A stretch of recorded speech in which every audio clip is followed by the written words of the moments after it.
Well, hello YouTube, and welcome to Friday's edition of The Breakfast Club. You're with Got That Funk. I'd like to thank you for joining me. A bit late today because I was at the protest demonstration in London to protest Donald Trump coming to the UK and the likelihood that Theresa May will sacrifice certain things, especially as regards the NHS, in desperation to make some kind of deal with the United States. Frankly, though, after the fact, that was the anticipation. After the fact, it doesn't seem like that's very likely. While he has been here, Donald Trump has already said that he thinks Boris Johnson would make a great prime minister, and has also said that Theresa May has completely screwed up Brexit. So, you know, the guy's completely clueless about decorum and diplomacy, and doesn't seem to realize that he might need these bridges that he's burning.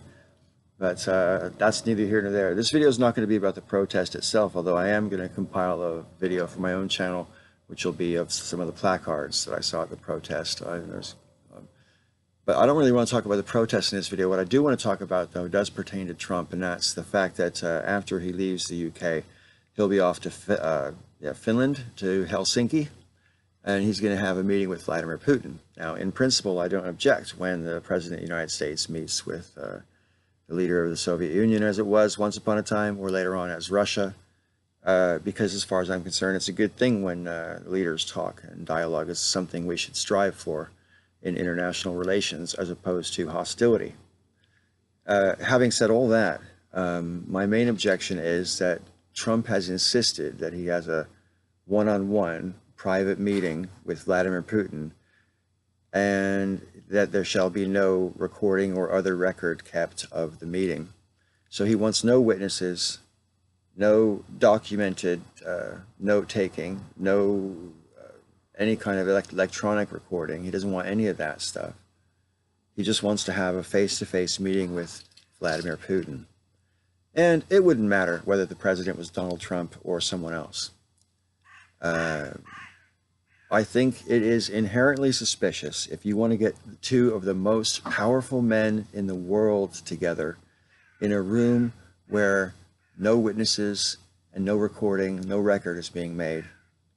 You should be suspicious of that. It's prudent to be suspicious of that, right? So to me, it doesn't even matter who the president is. Now, the other question I would ask is, you know, what does Trump think he has to gain that's in the national interest by meeting with Vladimir Putin in private? He hasn't actually expressed, as far as I'm aware, a reason why he thinks it's a good idea. He just wants to do it and is going to do it.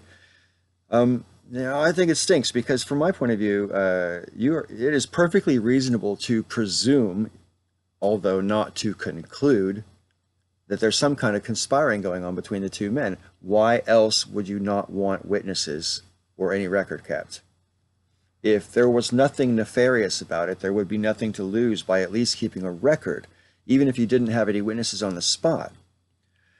The other thing I would like to sort of mention at this point in my little soliloquy here is it would be prudent of Donald Trump to have a record of the meeting, precisely because he's already under investigation for possible collusion with Vladimir Putin and the Russian government in general, Russian oligarchs and all that. You know, there's an awful lot of one hand washes the other. At least there's a lot of evidence that points in that direction. And so in the middle of all this investigation, where he may or may not be guilty, Trump is going to inflame and invite the suspicion that even more collusion is going on. Not only that, but let's just say, for the sake of argument, that he goes into it assuming that there's nothing nefarious about it. He goes into it with good intentions and thinks that, you know, by talking privately to Vladimir Putin, he can turn on his, you know, legendary charm and intellect and win Vladimir Putin over with some kind of amazing offer, some kind of idea about how to go forward. You know, and then he'll come out and take all the credit for it, of course, right? Maybe he thinks like that, maybe. But if there's no record kept, and then Putin somehow surreptitiously has some kind of record, even though he's not supposed to, would anybody be surprised if that was happening? And if there was a record kept, and Donald Trump did get offered something that he wasn't expecting from Putin, and there's no record of that. And then later on, Putin will have that to hold over him. And even if there was no collusion in 2016, which it looks like there very probably could have been, there might be collusion going on right now. And again, Trump wouldn't even know he was colluding as such, but he could be giving Putin an opportunity to put another noose around his neck and have some leverage over him. Meeting privately with Vladimir Putin after he's recently tried to assassinate several people on British soil, it stinks to high heavens. I can't even believe any Trump supporters could think that this is a good idea, or anyone in the media. I can't believe that. I don't really get exposed to that much TV news in America. Only a few things I might see clips here and there on Twitter, that kind of thing.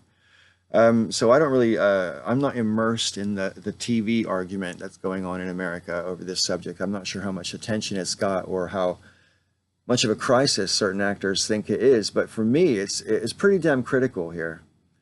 Because if there was some kind of manipulation by the Russian government, which did actually conclusively cause Trump to win the election, and we don't know if that's true or not, but if that's the case, and then they collude further, we literally can't predict what could be in store for us for the future. It seems to me pretty obvious that fascism is on the rise in America, and it's not just the government I'm talking about. I mean, when you see all these different, every week almost, there's another clip of someone calling the cops on someone for doing something completely benign, you know, swimming in their own swimming pool, or, you know, walking down the bloody street almost. I mean, it is literally that bad. A woman who's already an elected official was canvassing in her neighborhood for, you know, votes for the upcoming election, and someone called the cops on her. And she's a politician representing that area. You know what I mean? So it's not just, when I say fascism seems to be coming, I mean, this is just my view from across the pond, and I'm not there. I have to say that straight out, but it doesn't look good, folks. It doesn't. And it really does seem like there are too many people. Sister Danger mentioned in her video the other day in her response to Brock Lawley that she knew someone personally who was actually glad that Trump and his government were taking these kids and separating them from their parents, and, you know, maybe they'll get what they deserve because they shouldn't be coming over here in the first place, and maybe this will deter people from coming and all that kind of thing. So there are people out there who sort of actually support this barbaric practice that they've got going on of interning people trying to get into the country for asylum or whatever else. That's another subject. I've already covered that a little bit on this channel. But as far as Trump and Putin goes, what I should really get back to that. Every single thing, there are so many, like, myriads of different ways that it could go terribly wrong for all of us, as well as for Donald Trump.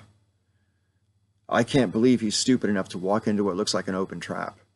Because as much as sometimes you get the feeling that Donald Trump's not very bright, the man did attain the presidency of the United States, and therefore you should never underestimate someone like that.